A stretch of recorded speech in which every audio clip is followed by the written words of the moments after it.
Today's a very special day for the Bay, for the Royal Aotearoa Yacht Club, for the Hyundai Marine Sports Trust. Ngāti Whare Ōrākei have been instrumental in clearing out the whole bay to make this a recreational reserve here.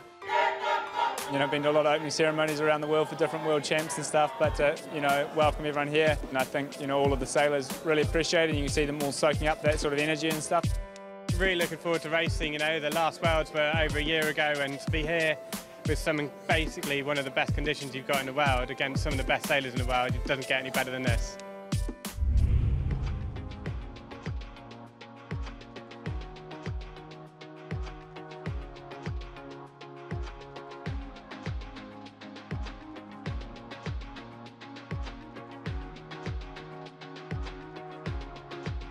Kia ora and welcome to Auckland's waterfront.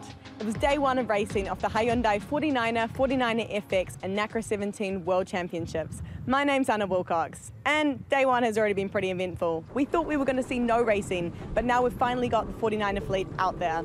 Earlier today, obviously, there wasn't much to do, so my co-host Jessie Took caught up with some of the sailors to see what they were up to. Now, as we know, in sailing, we need the wind, but unfortunately that means we're also at the mercy of the wind. Now, a day like today, there's a bit too much of that, so the sailors have to sit around and wait for the flag to go up to say we can go out sailing. Let's go have a chat, see what they do to kill the time. All right, so I've found the Swedish sailing team. Looks like they're playing quite an interesting card game. It looks foreign to me. Can you talk me through it? Yeah, sure. The game is called Innovation, and basically you play through the ages, like prehistory, classical, medieval. You want to gather many cards, get some points. This sounds like a long game, great for killing time. Now, this next guy that I'm going to chat to doesn't want to be interviewed because he's actually the man behind the lens. He's our main photographer out on the course, follows these teams around the world. Jesus, how good is it to be here in New Zealand? Unfortunately, we're not going to have too much action out there today. Yeah, no. I mean, I was gonna say it's awesome to be here, but it's not. It sucks. It's too windy. Today, though, would be a perfect day for getting some chaotic photos. Oh, it will be amazing if we can go out. We love that kind of conditions when it's windy and choppy. I don't know, the sailors will struggle a little bit, but for the photographers, it's a dream.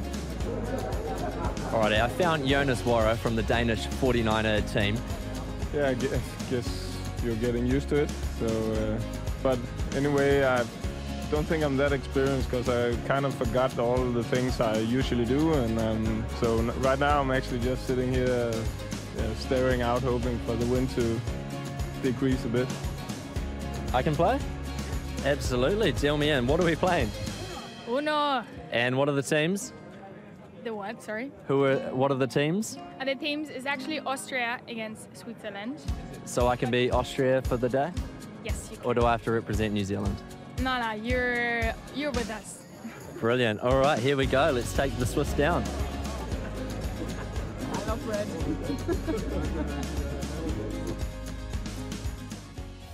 I've already been told off for cheating.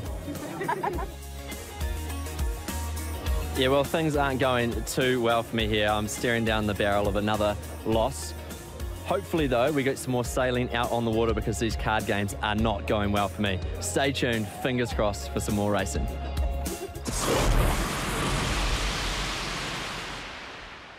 Orange flag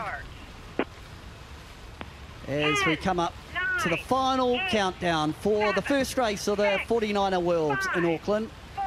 This should be a clean start. We're in business. Race 1, 49ers. Clean start. Quite a few port enders. Nice start at the windward end by Germany and France. Australia down to leeward. Interesting that a lot of boats quickly, Rod, wanted to get onto port, start on starboard, tack over onto port. Yeah, I have a feeling that the left-hand starting line was quite favoured, and really they may have had a big shift to the left. So certainly all these port tack boats are got a good jump on the starboard tack boats right off the starting line. And the French, I think this is a selection, so they'll be looking at each other straight away as far as getting selected to represent France in the Olympics. It's interesting. There must have been a reasonable shift to the left that these boats have spent more time on port than on starboard, but again, the breeze is up a little bit now, so we'll just have to see what happens here. It's going to be close. Yeah, nice moding. You can see the helmsman and the crew just adjusting their body position to affect the fore and aft trim. These boats being really high performance, the body trim and the sail trim is absolutely crucial. Looks like they're pushing hard towards the top mark. Looks like they're slightly eased, Rod, reaching a little bit, so it would indicate maybe they're on a fat ley line.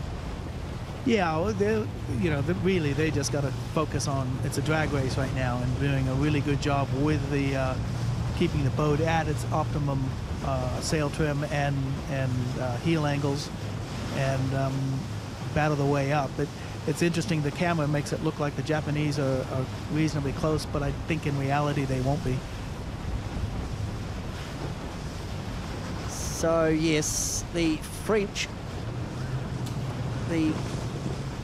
two French boats, 180 from France, and then down to leeward boat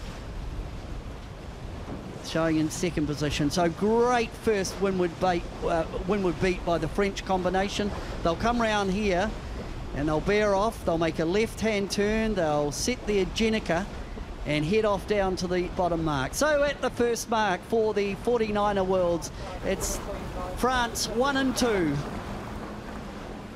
Well, Rod, as we talked, you know, that massive lead that the leading boat had at the beginning, looks like they've run out of breeze, and down on the other side of the track, over towards the beach side, over towards Kohimarama, they've come gold, and they're almost laying down to the bottom mark.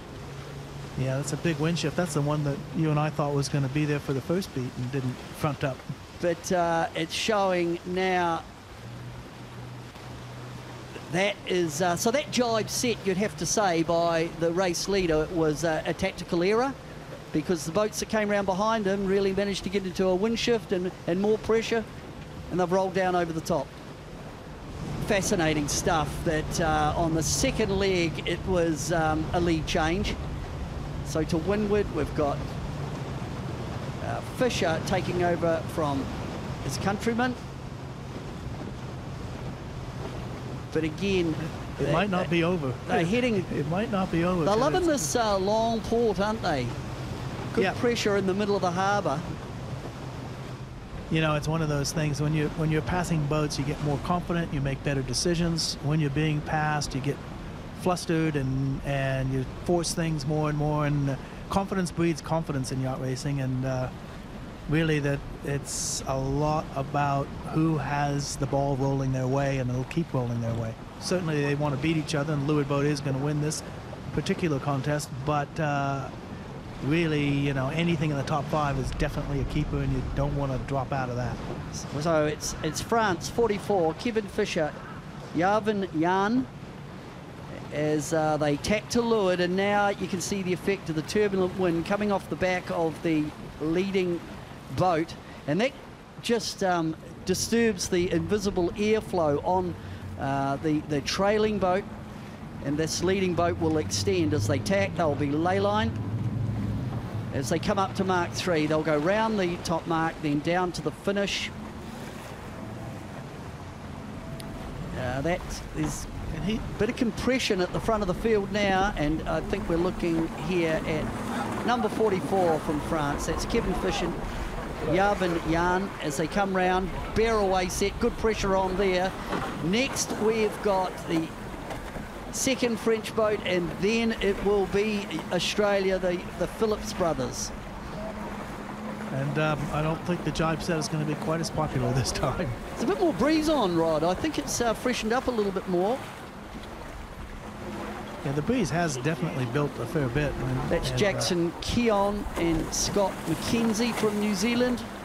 A group of young New Zealanders that have really been pulled into the 49er class, of course, on the back of Burling and Tuke, and it's become the class to be in, really, if you're a young sailor around Auckland. We are hearing, just to give you an update, Burling and Tuke on one of the other courses have won their first race comfortable.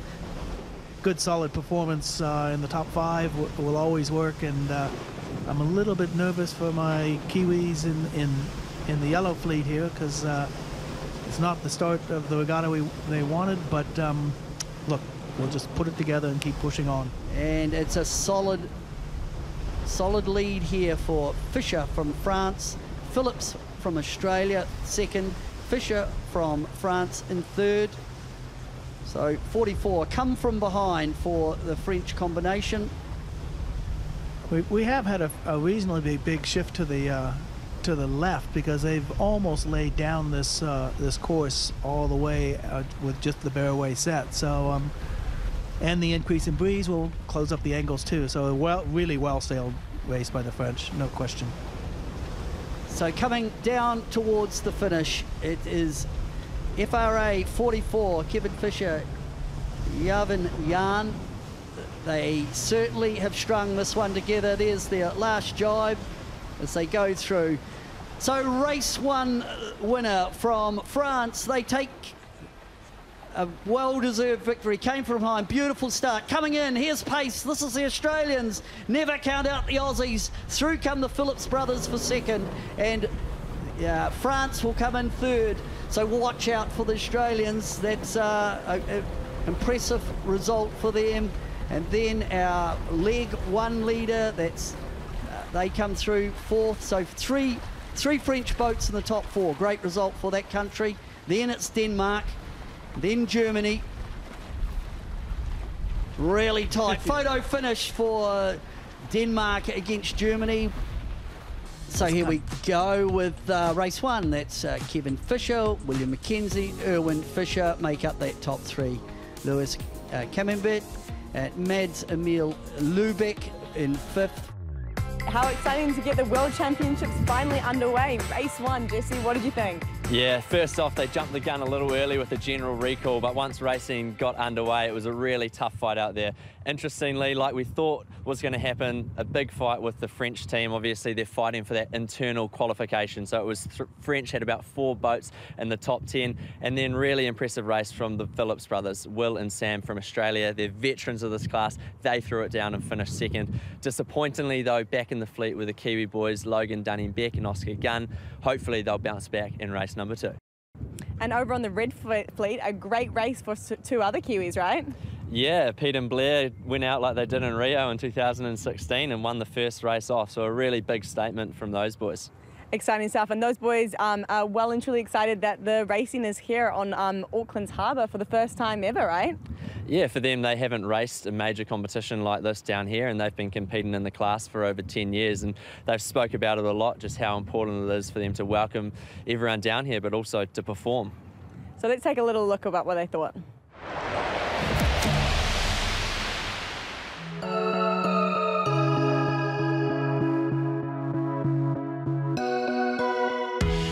It's definitely a pretty special one for Blair and myself to have the 49er World Championships here and in our backyard in Auckland, and it's something we've spent a lot of time travelling overseas competing in this class, and to have the whole class and the world coming down here and being able to show off the pretty cool playground we've got out there is a pretty special one. But I was thinking, saying that also the World Champs is the biggest event of the year for the 49er class, so to be able to put your best foot forward here and try and go as well as you can is what everyone's striving for. We are really proud to have the racing here and try and inspire more kids into sailing, and just for the general public of New Zealand to be able to see what the sort of top Olympic level sailing is really like. And yeah, it's just a massive honour to race out here, but it's a bloody big event, and we're really looking forward to putting our best foot forward. Yeah, I think we really enjoy the challenge of competing under a bit of pressure, and if you can't compete under pressure, then you're probably not really meant for sport. And I think that's one of the really fun things about it as well. You've got to be able to put your best foot forward when you need to, and it's going to be a pretty fun week. Racing on home waters, we don't get the opportunity to do it that often, and it's going to be really fun to be able to do it here. The 49 classes, the level of sailing is right up there. It's not like there's just 1 or 2 nations that are strong and you have to concentrate on beating them. You really just have to concentrate on doing the best that you can, and that's all we do, is just keep trying to be better, make sure we put a good performance together, and we know we'll get challenged from different countries, and who that is we'll find out. But you know, someone will step up, or a few teams will step up, and we just got to make sure we're doing the best we can, and if we do that, we know we'll be towards the front somewhere. Yeah, well, I think we're really lucky in New Zealand at the moment. We've got a great group of Kiwis to compete against and train against. And when we first started sailing the 49er, you kind of had to go to Europe or Australia to get some good competition. But here we're all pushing each other along, and at the end of the day, we're trying to go and win a gold medal for New Zealand.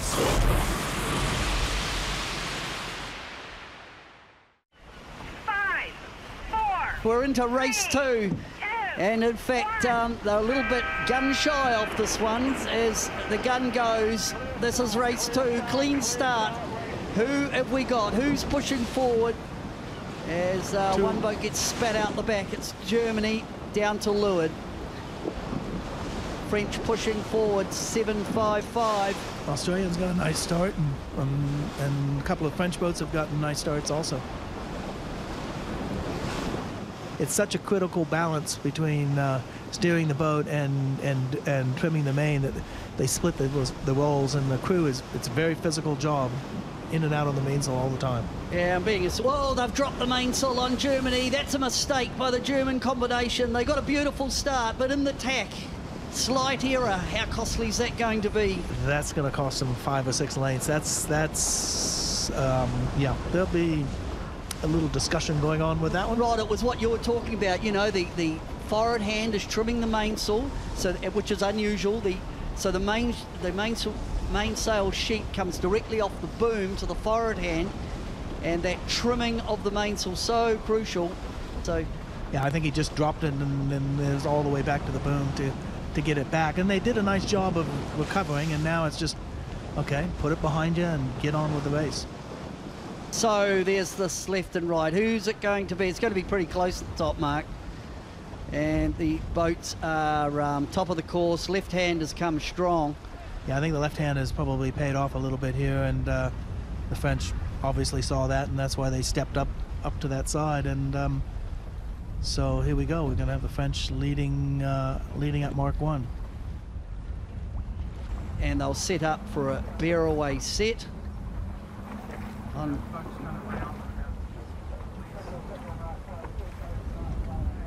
So it's Riol and Amaros, that combination, France 8, and they've got a nice little lead. Next it is going to be the British combination of Taylor and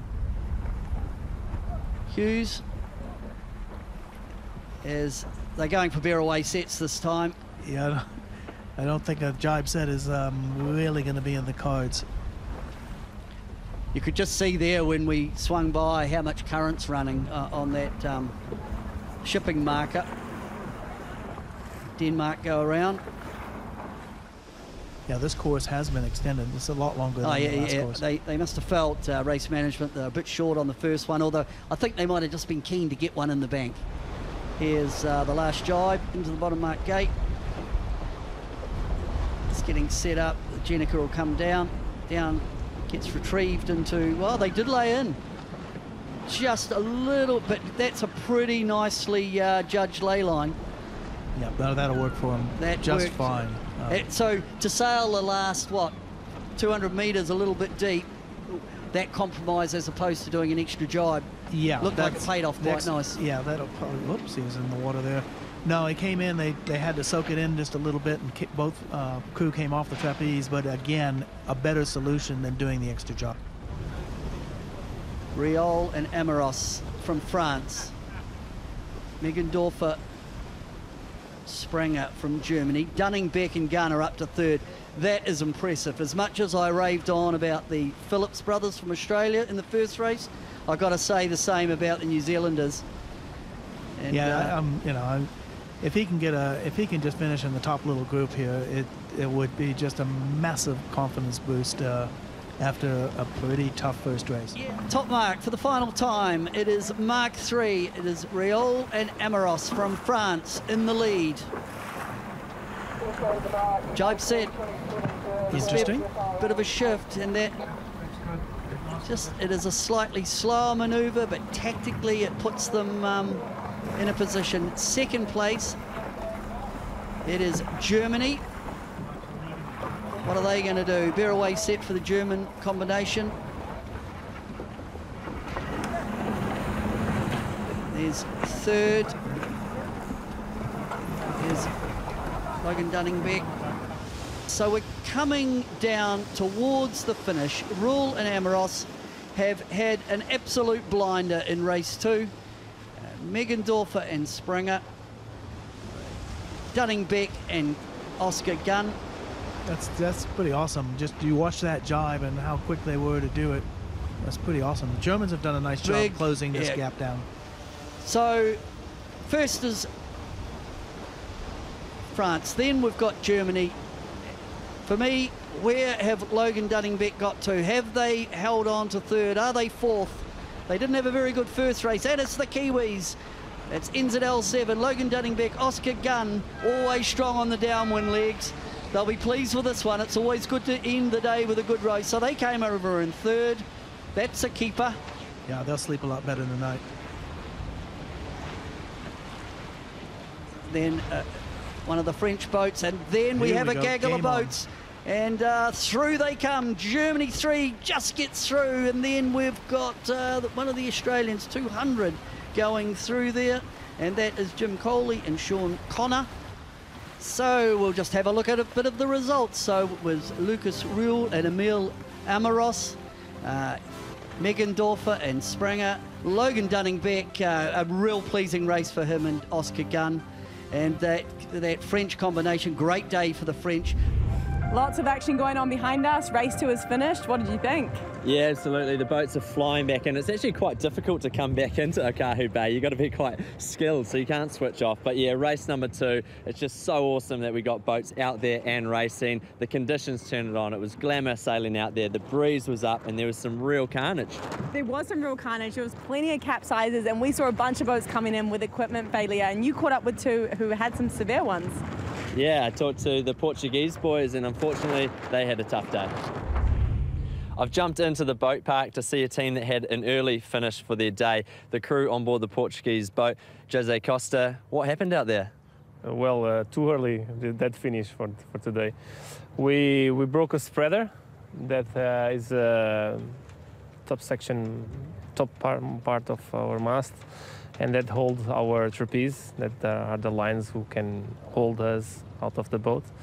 So it was just on the first mark, running the first mark, and with that broken, we can't hold.